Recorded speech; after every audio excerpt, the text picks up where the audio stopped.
أعوذ بالله من الشيطان الرجيم. بسم الله الرحمن الرحيم. الحمد لله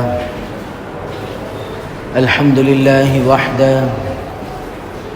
الحمد لله وحده. ثم الحمد لله وحده. والصلاة والسلام على من لا نبي بعده ولا رسول بعده ولا معصوم بعده ولا أمة بعد أمتي ولا كتاب بعد كتابي. أما بعد. انتہائی واجب الاحترام قابل صد احترام بزرگان دین نوجوانان اہل سنت، السلام علیکم ورحمۃ اللہ وبرکاتہ. گزشتہ جمعہ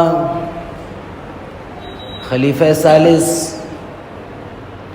حضرت عثمان ابن عفان رضی اللہ عنہ کے بارے میں کچھ تذکرہ آیا تھا کہ خاندان نبوت سے جو آپ کی رشتہ داریاں تھیں ان رشتہ داریوں کا تذکرہ آیا تھا کہ اللہ کے نبی علیہ السلام اور آپ کے اہل خانہ یا اہل خاندان یا اہل بیت سے آپ کی جملہ 6 رشتہ داریاں بنتی ہے، اس کا تذکرہ گزشتہ آیا تھا. اور حضرت عثمان ابن عفان رضی اللہ عنہ کے بارے میں جو یاد رکھنے کی بات ہے، جو ذہن میں رکھنے کی بات ہے، جو تذکروں میں لانے کی بات ہے، وہ یہ کہ حضرت عثمان ابن عفان رضی اللہ عنہ وہ عظیم صحابی ہے کہ جن کی حیا کا تذکرہ جہاں لوگ اکثر و بیشتر کرتے رہتے، وہیں اللہ کے نبی علیہ السلام نے یہاں تک فرمایا کہ عثمان سے حیا صرف زمین کے لوگ نہیں کرتے بلکہ عثمان سے حیا آسمان کے فرشتے بھی کرتے ہیں. اور اللہ کے نبی علیہ السلام مختلف مواقع پر مختلف چیزیں حضرت عثمان ابن عفان رضی اللہ عنہ کے بارے میں فرمایا. یہاں تک فرمایا کہ جنت میں میرا کوئی ساتھی ہوگا تو وہ عثمان ابن عفان ہوگا. اور اتنا ہی نہیں بلکہ حضرت عثمان ابن عفان رضی اللہ عنہ کی دور خلافت تقریباً 44 لاکھ مربع میل پر پھیل چکی تھی، اور حضرت عثمان ابن عفان رضی اللہ عنہ کا وہ عظیم دور تھا جس کے بارے میں اللہ کے نبی علیہ السلام نے فرمایا تھا کہ اگر کوئی شخص بحری جنگ لڑتا ہے تو اللہ رب العزت اس کو جنت کی بشارت سناتے ہیں. تو وہ پہلی جنگ اگر کسی کے دور میں ہوئی تھی تو وہ حضرت عثمان ابن عفان رضی اللہ عنہ کے دور میں ہوئی تھی. وہ جنگ لڑنے والا، وہ جنگ کی تیاری کرنے والا، وہ عظیم المرتبہ شخصیت جس کو ہم امیر المؤمنین حضرت امیر معاویہ رضی اللہ عنہ کے نام سے یاد کرتے ہیں، جو حضرت عثمان رضی اللہ عنہ کے دور میں عراق کے حضرت امیر معاویہ رضی اللہ عنہ نے جنگلوں کو کاٹ کر کشتیاں بنا کر بحری جنگ کی تیاری کر کے جنگ کیا تھا، تو وہ حضرت عثمان ابن عفان رضی اللہ عنہ کے دور میں کیا تھا. حضرت عثمان ابن عفان رضی اللہ عنہ عظیم صحابی ہے کہ جب بھی اسلام کو یا مسلمانوں کو کسی چیز کی ضرورت پڑتی، حاجت پیش آتی، تو سب سے آگے نظر آنے والی کوئی شخصیت رہتی تو وہ عثمان ابن عفان رہتے تھے. مسلمانوں کو مسجد نبوی کی وسعت کی ضرورت پڑی، مسجد نبوی کو بڑا کرنے کی ضرورت پڑی، تو آگے بڑھ کر اگر کسی نے مسجد نبوی کی زمین خرید کر مسلمانوں کے لیے وقف کی، اللہ کے نبی علیہ السلام کے سامنے پیش کیا، تو وہ حضرت عثمان ابن عفان رضی اللہ عنہ تھے. اتنا ہی نہیں بلکہ مسلمان پانی کی پریشانی سے دوچار تھے، اور ایک کنواں تھا جو میٹھے پانی کا تھا جس پر یہودیوں کا قبضہ تھا. اس پانی کی ضرورت پیش آتی تو حضرت عثمان رضی اللہ عنہ نے آگے بڑھ کر اس کنویں کو خرید کر مسلمانوں کے لیے وقف کر دیا۔ یہ ایسے ہی نہیں بلکہ اللہ کے نبی علیہ الصلاۃ والسلام اعلان فرماتے کہ اگر کوئی یہ شخص یہ کام کرے گا، یعنی مسجد نبوی کی زمین خرید کر دے گا یا کنواں خرید کر مسلمانوں کے لیے وقف کرے گا تو اللہ کی طرف سے اس کو جنت کی بشارت ہوگی۔ تو آگے بڑھ کر کام کرنے والے حضرت عثمان ابن عفان رضی اللہ عنہ رہتے تھے۔ اتنا ہی نہیں بلکہ اور آگے بڑھیے، حضرت عثمان ابن عفان رضی اللہ عنہ جب بھی جنگ کے مواقع آتے، جنگ کے اندر کسی چیز کی حاجت پیش آتی، ضرورت پیش آتی، تو آگے بڑھ کر امداد کرنے والے، معاونت کرنے والے، تعاون کرنے والے اگر کوئی ہوتے تو حضرت عثمان ابن عفان ہوتے۔ ایک مرتبہ اتنا ڈھیر سارا دے دیا کہ اللہ کے نبی علیہ الصلاۃ والسلام ان کے ان دراہم کو لے کر ہاتھ میں، ایک ہاتھ سے دوسرے ہاتھ میں ڈالتے ہوئے یہاں تک فرمایا کہ آج کے بعد عثمان کو کوئی چیز نقصان نہیں پہنچا سکتی ہے۔ یہ عظیم المرتبت، اور اللہ کے نبی علیہ الصلاۃ والسلام نے ایک مرتبہ حضرت عثمان ابن عفان رضی اللہ عنہ سے فرمایا کہ تم کو ایک قمیض پہنائی جائے گی، یعنی خلافت کی، منافقین اس کو اتارنا چاہیں گے لیکن تم نہیں اتارنا۔ یہ اللہ کے نبی علیہ الصلاۃ والسلام کا حضرت عثمان ابن عفان رضی اللہ عنہ کو حکم تھا۔ جب وقت آگے بڑھا، حضرت عثمان رضی اللہ عنہ کو خلافت ملی، اس کے بعد ایک وقت گزرا، منافقین مختلف طریقوں سے، مختلف باتوں سے، افواہوں کے ذریعے، ہر اعتبار سے حضرت عثمان ابن عفان رضی اللہ عنہ پر الزامات ڈالے، مختلف چیزیں آپ پر کہی، لیکن حضرت عثمان ابن عفان رضی اللہ عنہ بیچ میں آتے اور آ کر ان تمام الزامات کو ہٹا دیتے اور ان الزامات کی صفائی دیتے اور وہ چیزیں ختم ہو جاتی۔ اسی طرح ایک مرتبہ حج کا موقع تھا، حضرت عثمان ابن عفان رضی اللہ عنہ حج کو نہیں گئے، آپ مسجد میں کھڑے ہو کر جمعے کا خطبہ دے رہے تھے۔ جمعے کے خطبے کے دوران ایک شخص کھڑا ہوتا ہے اور کہتا ہے کہ تم اپنا خطبہ بند کرو، لیکن حضرت عثمان ابن عفان رضی اللہ عنہ اپنا خطبہ جاری کرتے۔ اسی طرح لوگ آگے بڑھتے بڑھتے 200-300 لوگ کھڑے ہو گئے اور حضرت عثمان ابن عفان رضی اللہ عنہ کا خطبہ روکا اور ان کو برا بھلا کہا۔ صرف اتنا ہی نہیں بلکہ جس عصا کا سہارا، جس لکڑی کا سہارا لے کر حضرت عثمان رضی اللہ عنہ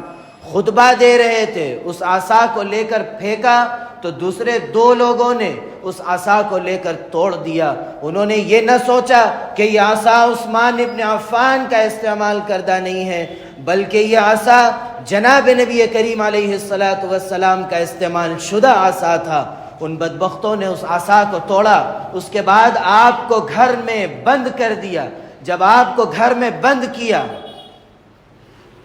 تو یہ چیز یاد رکھیے کہ جو آگے بڑھ کر حضرت عثمان ابن عفان رضی اللہ عنہ سے کہا کہ امیر المومنین آپ اجازت دیجئے، اگر آپ کی طرف سے اجازت ملتی ہے تو ابھی ان منافقین کو، ان دشمنان اسلام کو ابھی میں مار کر ختم کر دوں گا۔ اس شخص کا، اس بولنے والے کا نام علی تھا۔ حضرت علی رضی اللہ عنہ آگے بڑھ کر غصہ تھے اور ان سے بدلہ لینے کے لیے تیار تھے، لیکن حضرت عثمان نے انہیں روکا۔ اس لیے روکا کہ میں یہ نہیں چاہتا کہ میری دور خلافت کے اندر اللہ کے نبی کے اس شہر کے اندر خون خرابہ ہو، یہ میں اپنی زندگی میں نہیں چاہتا۔ میں اپنی جان دینا مجھے گوارا ہے، لیکن میں اپنے جیتے جی محمد کے شہر میں صلی اللہ علیہ وسلم کے شہر میں خون بہانا نہیں چاہتا۔ اسی طرح اتنا ہی نہیں بلکہ آگے بڑھ کر اس مظلوم کے ساتھ یہاں تک ظلم ہوا، اس مظلوم کی عمر 82 سال تھی، یعنی 82 ایئرز، اور اس بوڑھے شخص کو،